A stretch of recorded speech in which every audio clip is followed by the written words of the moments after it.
Latest ആയിട്ട് ഗഫൂർ തുടങ്ങിയ YouTube channel ഒരു വീഡിയോ ഇട്ടിട്ടുണ്ടായിരുന്നു. അവിടുത്തെ വീട്ടിലെ സാധനങ്ങളൊക്കെ വിൽക്കുന്നതിനെ കുറിച്ചായിരുന്നു വീഡിയോ ഇട്ടിട്ടുണ്ടായിരുന്നത്. അതിൻ്റെ കൂടെ തന്നെ കുറേയധികം പേര് പറയുന്നുണ്ടായിരുന്നു, നിങ്ങൾ ഒന്നിക്കണം എന്നുള്ള രീതിയിലൊക്കെ പറയണമെന്ന് പറഞ്ഞ് കമൻ്റ് ഇടുന്നുണ്ടായിരുന്നു. അതെനിക്ക് ആഗ്രഹമുണ്ട്. പക്ഷേ ഇപ്പം നോക്കിക്കഴിഞ്ഞാൽ രണ്ട് പേരുടെയും ഭാഗത്ത് കുറച്ച് പ്രശ്നങ്ങളുണ്ട്. പിണങ്ങിയിരിക്കുകയാണ് എന്നുണ്ടെങ്കിൽ നമുക്ക് ഒന്നിക്കാൻ പറ്റും. പക്ഷേ ഈ ഒരു സമയത്ത് ഒരാളുടെ ഭാഗത്ത് മാത്രമാണ് ഇങ്ങനെ അവർക്കാണ് പിരിഞ്ഞിരിക്കുന്നത്.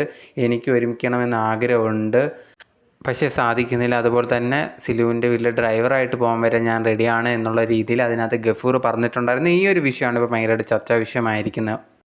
കാരണം എന്തെന്ന് പറഞ്ഞാൽ ഇപ്പം ഈ ഒരു ഇഷ്യൂവിനിടയിൽ ഗഫൂറിൻ്റെ ഭാഗത്താണ് ശരി എന്നുണ്ടെങ്കിൽ ഒരിക്കലും ഗഫൂർ ഇത് കണക്ക് പറയത്തില്ല, ഞാൻ ഡ്രൈവറായിട്ട് പോകാനും റെഡിയാണ് എന്നുള്ളൊരു കാര്യം. കാരണം ഭാഗത്ത് ഒരു തെറ്റും ഇല്ലെങ്കിൽ ഒരിക്കലും ഇങ്ങനെയൊന്നും പറയത്തില്ല. അതിനർത്ഥം എന്ന് പറഞ്ഞാൽ ഗഫൂറിൻ്റെ ഭാഗത്ത് തന്നെയാണ് തെറ്റ്. അതുകൊണ്ടാണ് ഇപ്പോൾ ഒന്നിക്കണമെന്ന് ആഗ്രഹിക്കുന്നത്. പക്ഷേ സിലു അതിന് കൂട്ടാക്കുന്നില്ല എന്നുള്ളത് ഇതിൽ നിന്ന് തന്നെ നമുക്ക് മനസ്സിലാക്കാൻ സാധിക്കുന്നുണ്ട്. കുറേയധികം പേര് സിലുവിനെ വരെ നെഗറ്റീവായിട്ട് പറഞ്ഞിട്ടുണ്ടായിരുന്നു, സിലു ആണ് തെറ്റുകാരി എന്നുള്ള രീതിയിൽ. പക്ഷേ ഇതിൽ നിന്ന് മനസ്സിലാക്കാം ഗഫൂറിൻ്റെ ഭാഗത്താണ് തെറ്റെന്നുള്ളത്.